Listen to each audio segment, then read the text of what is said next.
Everyone, this is Salman Naqvi. It's been quite a long time कि मैंने कोई वीडियो जो है अगेन अपलोड नहीं की अपने चैनल के ऊपर। और पिछले कुछ दिनों में जो रशिया और यूक्रेन का मामला था, इस वक्त पूरी दुनिया के लिए हॉट टॉपिक बना हुआ है। और पूरी दुनिया में लोग ज़्यादातर इस बात के बारे में परेशान है कि आज के दौर में जब न्यूक्लियर वेपन का दौर है, तो ऐसा क्या हुआ कि रशिया ने एकदम से यूक्रेन के ऊपर चढ़ाई कर दी। रशिया और यूक्रेन का जो कॉन्फ्लिक्ट है वो नया नहीं है। अगर रशिया और यूक्रेन की हिस्ट्री की बात करें तो रशिया और यूक्रेन की हिस्ट्री अप्रॉक्सीमेटली की 200 साल पुरानी है। आज के दिन में रशिया और यूक्रेन के कॉन्फ्लिक्ट को समझने के लिए थोड़ी सी हिस्ट्री की बात करते हैं। 1991 से पहले सोवियत यूनियन दुनिया के अंदर एक सुपर पावर की हैसियत रखता था, और इस सुपर पावर से सोवियत यूनियन से लड़ने के लिए 1949 के अंदर यूनाइटेड स्टेट्स, कनाडा और वेस्टर्न यूरोपियन कंट्रीज़ ने मिलकर एक फोर्स तैयार की थी जिसको नेटो फोर्स कहा जाता था। ये नेटो फोर्स आज के दिन में भी एग्जिस्ट करती है। 1991 में जब सोवियत यूनियन का फॉल आउट हुआ तो Russia, Ukraine, Azerbaijan, Armenia, Estonia, ये तमाम वो रियासतें थीं जो सारी पहले सोवियत यूनियन के अंदर आती थी। कुल 15 रियासतें, और वो तमाम के तमाम जो रिपब्लिक से वो अलग हो गए और उन्होंने इंडिपेंडेंस का ऐलान किया। 1991 में यूक्रेन भी सोवियत यूनियन से अलहदा हो गया और आज़ादी का ऐलान कर दिया। लेकिन अलहदा होने के बाद और आज़ाद होने के बाद भी वो एक प्रॉक्सी के तौर पे हमेशा काम करता रहा, या यूँ कह लें कि उसके अंदर हमेशा जो है वो कुछ ना कुछ इन्फ्लुएंस पाया जाता रहा। कभी उसका इन्फ्लुएंस वेस्ट की तरफ रहा, कभी उसका इन्फ्लुएंस जो है वो रशिया की तरफ रहा।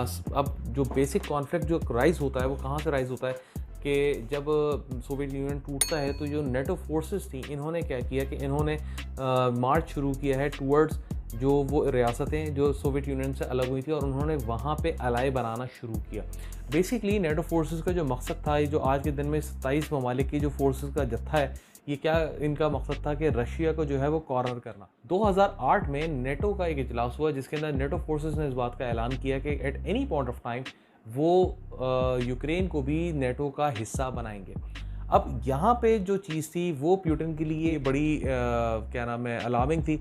अगर यूक्रेन को भी वो क्या नाम है नेटो का अलाई बना लेता है तो दैट मीन्स कि नेटो फोर्सेस जो हैं यूक्रेन के बॉर्डर के ऊपर भी जो है फोर्सेस लगा सकती हैं, और बेसिकली इसका मकसद सिर्फ और सिर्फ रशिया को अंडर प्रेशर करना है। दूसरी तरफ रशिया जो है वो यूक्रेन के अंदर प्रॉक्सी वॉर शुरू से खेलता है। अगर बात करें यूक्रेन की तो 1991 में यूक्रेन ने आज़ादी का ऐलान तो कर दिया, लेकिन रशिया, यूक्रेन और बेलारूस को अपनी रियासत या अपना हिस्सा मानता है। यूक्रेन के अंदर बहुत ज़्यादा जो आबादी है वो रशियन बोलने वालों की है, या रशियन ज़बान बोलने वाले लोग यूक्रेन के अंदर बहुत ज़्यादा रहते हैं, ख़ासतौर पे ईस्टर्न साइड के ऊपर। और उसी चीज़ का फ़ायदा उठाते हुए जो रशिया है वो हमेशा से अपना प्रॉक्सी वहाँ पे प्ले करता रहता है। सन 2013 में यूक्रेन और रशिया के दरमियान ये कॉन्फ्लिक्ट उस वक्त ज़्यादा बढ़ गया जब यूक्रेनियन प्रेसिडेंट विक्टर यानुकोविच, जो एक्चुअली रशिया की प्रॉक्सी माना जाता था, उसने यूरोपियन यूनियन के साथ इंटीग्रेट करने से मना कर दिया और उसका सारा फोकस रशिया की तरफ चला गया। ये चीज़ जो है यूक्रेन की आवाम को भी हज़म नहीं हुई, और यूनाइटेड स्टेट्स और यूरोपियन यूनियन है उसको भी हज़म नहीं हुई।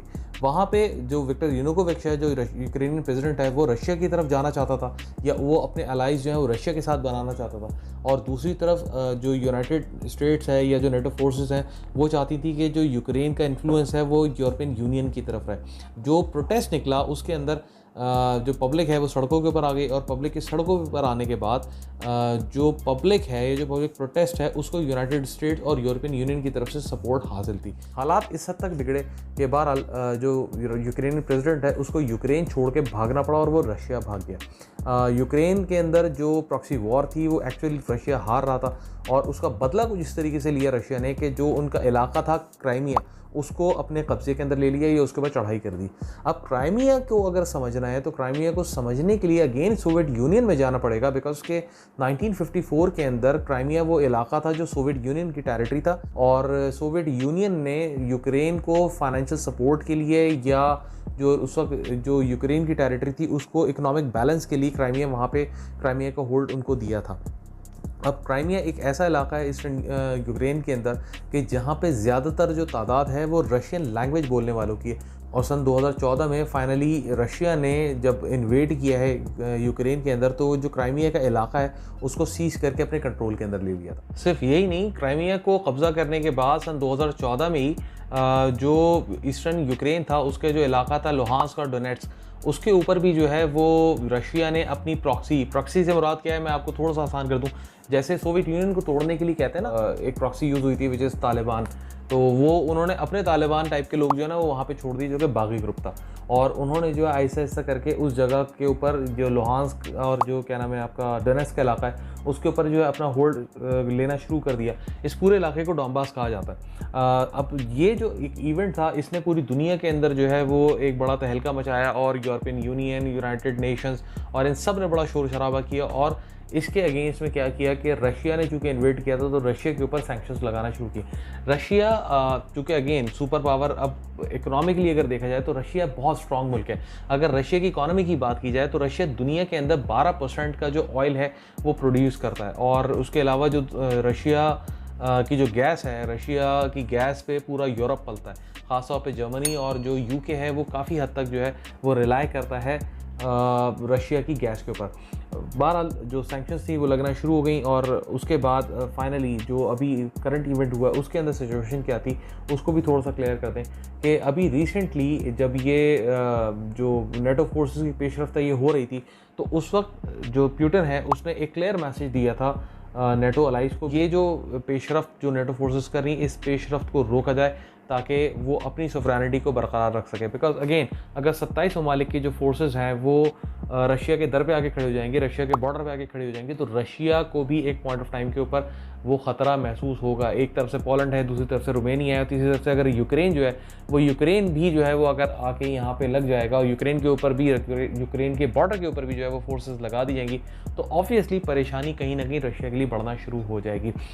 यूक्रेन जिसको ये इस बात की तसल्ली थी कि अगर उसके साथ कुछ हुआ तो जो नेटो फोर्सेस है, जो 27 ममालिक की फ़ौजों का जत्था है, जो टोला है, जो 27 ममालिक के बदमाश हैं वो आके इसके लिए लड़ेंगे, वो एक डरावना ख्वाब साबित हुआ ज़ेलेंस्की के लिए। ज़ेलेंस्की जो कि यूक्रेन का प्रेसिडेंट है, और अगेन हुआ ये कि बिल आखिर सारे जो नेटो फोर्सेस हैं, नेटो अलाइज हैं, उन्होंने हरी झंडी दिखा दी यूक्रेन को। और यूक्रेन इस वक्त जो सिचुएशन है वो ये है कि काफ़ी सारा जो इलाका है वो रशिया ने जो है वो इस वक्त टेक ओवर कर लिया है। इस वक्त second largest city that is Kherson, पता नहीं खैरसन कहते हैं वट एवर, उसको भी जो है इसने टेक ओवर कर लिया। So that is the all situation की जो इस वक्त क्रिएट हो रही है। अब जो बाल्टिक सी है उसके अंदर इसका एक्सेस है रशिया का, वो क्राइमिया की वजह से बढ़ गया। फिर जो डोनबास का इलाका है जब वो उन्होंने टेक ओवर कर लिया तो वहाँ पे इनका एक्सेस बढ़ गया। यूक्रेन के ऊपर जो है वो चढ़ाई करते करते आगे मामला एस्केलेट होते जा रहे हैं। पूरी दुनिया क्या कर रही है, दुनिया से क्या कर रही है कि वो जो रशिया है, रशिया के ऊपर सैंक्शंस लगाने की कोशिश कर रही है। लगता नहीं है कि दुनिया जो है वो रशिया के ऊपर सैंक्शंस लगा के जो है वो रशिया को कंट्रोल कर पाएगा, बिकॉज के जहाँ तक इस वक्त रशिया इस वक्त मूव कर चुका है, क्या नाम है, यूक्रेन के अंदर 64 किलोमीटर का काफिला है जो इस वक्त यूक्रेन के जो कैपिटल है कीव उसकी तरफ बढ़ रहा है। और अगर वो यूक्रेन के ऊपर कब्जा कर लेता है तो ऑब्वियसली फिर वो वहाँ पर जो अभी इसका प्रॉक्सी है वो प्रॉक्सी कोई अपना बिठा देगा, और फिर उसके बाद वो दुनिया की तरफ पेशरफ करना शुरू करेगा। तो एक्चुअली जो प्लान नज़र ये आता है, जो मुझे लगता है दैट इज़ के समहाउ रशिया जो कोशिश कर रहा है, दैट इज़ जो सोवियत यूनियन में उसके साथ हुआ था और जो सोवियत यूनियन तोड़ने के बाद जो नेटो ने इनके साथ किया है, वो शायद वो उसका बदला लेने की कोशिश कर रहा है। बहरहाल जंगें अब उस लेवल की हो नहीं सकती, या तीसरी जो वर्ल्ड वॉर है उसका लोग कहते रहे बिगल बज गया। नाउ लेट्स सी कि इधर के वाकई तीसरी वर्ल्ड वॉर का बिगल बजा है कि नहीं बजा। मामला थोड़ा सा और एस्केलेट हुए तो खुदा ना खासा सिचुएशन कुछ ख़राब हो भी सकती है। Anyways that was all for the day. I would request कि चैनल को सब्सक्राइब करें, वीडियो को लाइक करें, बेल आइकन को प्रेस करें ताकि नेक्स्ट वीडियोज़ जो है वो आपको मिलती रहे। आपसे मुलाकात होगी नेक्स्ट वीडियो में। नेक्स्ट वीडियो तक के लिए थैंक यू सो मच।